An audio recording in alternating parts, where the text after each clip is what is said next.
శ్రీ లక్ష్మీ నరసింహస్వామి జ్యోతిషాలయం. మీరు ఎక్కడెక్కడో జ్యోతిష్యం చెప్పించుకొని నిరాశ చెంది ఉన్నారా? అయితే ఒక్కసారి గురువుగారిని సంప్రదించండి. ఈ గురువుగారు ప్రత్యేక వశీకరణం, ప్రేమ, పెళ్లి, విద్య, ఉద్యోగం, వ్యాపారం, విదేశీ ప్రయాణాలు, కోర్టు సమస్యలు, రాజకీయ సమస్యలు, సంతాన సమస్యలు, భార్యాభర్తల మధ్య అనుమానాలు, వ్యవసాయంలో నష్టాలు, ధనం నిలకడగా లేకపోవడం, రియల్ ఎస్టేట్, మనశ్శాంతి లేకపోవడం, మీ జీవితంలో ప్రతి ఒక్క సమస్యకి పరిష్కారం గురువుగారి దగ్గర కలదు. మీ యొక్క ఫోటో, చెయ్యి చూసి ఫోన్ ద్వారానే జ్యోతిష్యం చెప్పబడును. వశీకరణ స్పెషలిస్ట్ శివనాగరాజు గారు. Phone number 8143339666. వృషభ రాశి జాతకులు ఈ విషయం తెలుస్తుంది. తెలిసి బోరు బోరున ఏడుస్తారు. ఎందుకంటే వార్త అటువంటిది. అంతటి నిగూఢ పరిస్థితి వస్తుంది. ఏం జరగబోతుంది, ఎటువంటి ఫలితాలు కలగబోతున్నాయి తదితర అన్ని వివరాలు వీడియోలో తెలుసుకుందాం. వీడియో నచ్చితే తప్పకుండా ఒక చిన్న లైక్ చేసి మమ్మల్ని సపోర్ట్ చేయండి. ఇక ఆలస్యం లేకుండా వీడియోలోకి వచ్చేద్దాము. ఈ రోజున కొన్ని విషాదపూరితమైన లేదా అసహాయకరమైన నిజాలు అయితే బయటకు రాబోతున్నాయి. ముఖ్యంగా ఎప్పటినుంచో అనుమానం ఉండి స్పష్టత లేక ఎప్పటికీ వదిలివేసిన విషయం ముందుకొస్తుంది. తెలిసిన కొందరు ఈ రాశిలోని వారు బోరు బోరున ఏడుస్తారు.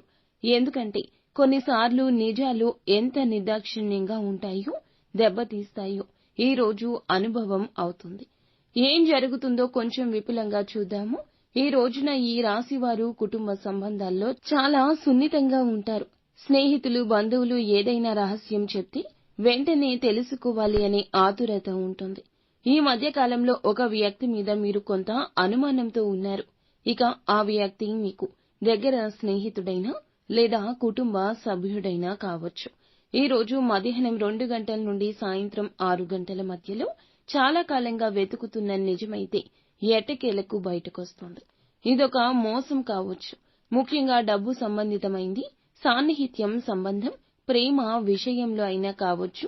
కలలను కళ్లకు కట్టినట్లు కలిగించిన వారు వెనుక వేరే దారులు వెతుకుతూ ఉంటే గనక అది తెలిసే అవకాశం ఉంది. ఈ నిజం తెలిసాక మీరు ఒక్కసారిగా కూలిపోవచ్చు.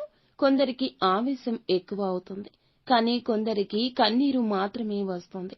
ముఖ్యంగా ఈ రాశి వారు బయట కంటే లోపల ఎక్కువ మదన పడతారు. కాబట్టి ఎవ్వరూ చూడకుండా ఏకాంతంలో కూర్చొని బోరున విలపిస్తారు.